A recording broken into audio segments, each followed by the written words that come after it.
কাশ্মীরে last day হয়ে গেল ঘোরা। এখন এয়ারপোর্টের দিকে যাব, ফিরে যাওয়ার পালা। আজকে 4:10-এ আমাদের ফ্লাইট, তো এখন সোজা যাচ্ছি এয়ারপোর্টে, তারপরে চলুন কন্টিনিউ করছি।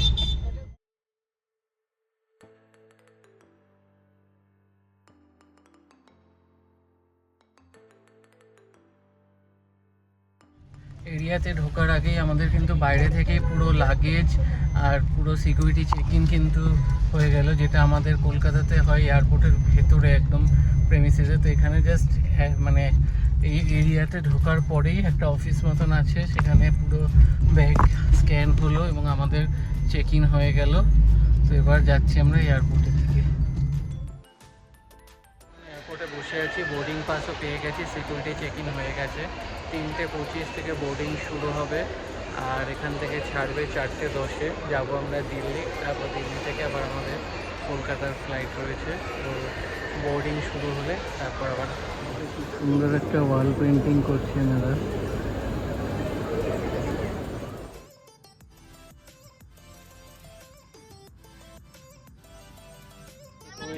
চেক ইন হওয়ার পরে 3বার করে চেক হওয়ার পরে এখন ফাইনালি ফ্লাইটে উঠেছি। তো এরপর নেক্সট হচ্ছে দিল্লি, দেন কলকাতা। তো আর 10 মিনিটের মধ্যে ফ্লাইট ছেড়ে দেবে।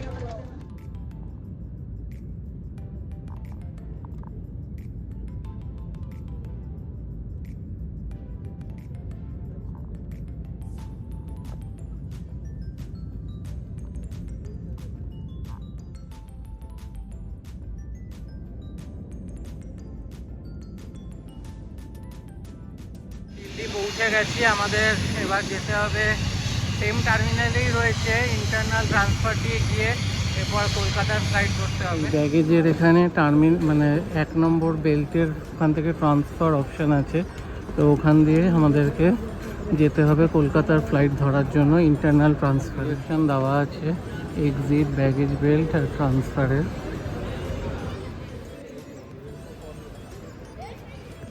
রাইট সাইডে ডিরেকশন দেওয়া আছে ট্রান্সফারে, তো আমরা রাইট সাইডে যাব। এটাতে বোর্ডিং পাস চেক করে নিল, তারপর আমরা এখন লিফটে করে উপরে চলে এসেছি, এরপর আপডেট করছি। চেক ইন হয়ে গেছে, একটা বড় ঝামেলা মিটে গেছে। এবার হচ্ছে যাব গেট নাম্বার 9, ওখান থেকেই আমাদের কলকাতার ফ্লাইট 7:30টায়।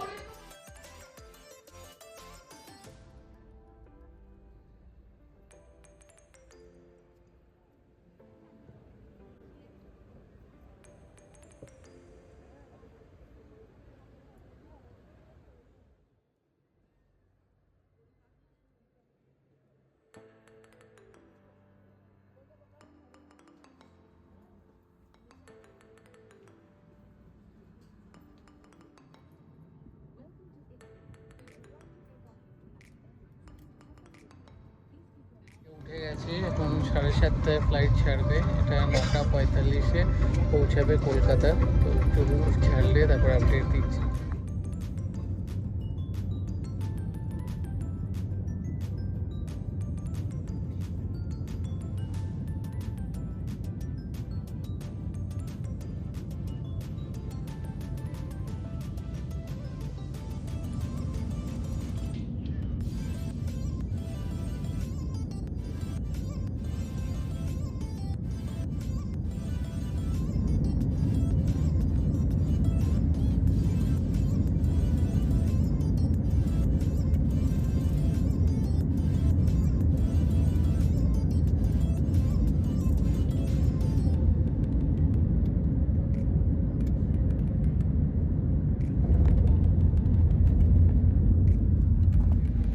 ছেড়েছিল কিন্তু একদম রাইট টাইমে পৌঁছে গেছে। তো এবার নেবুল লাগিয়েছি।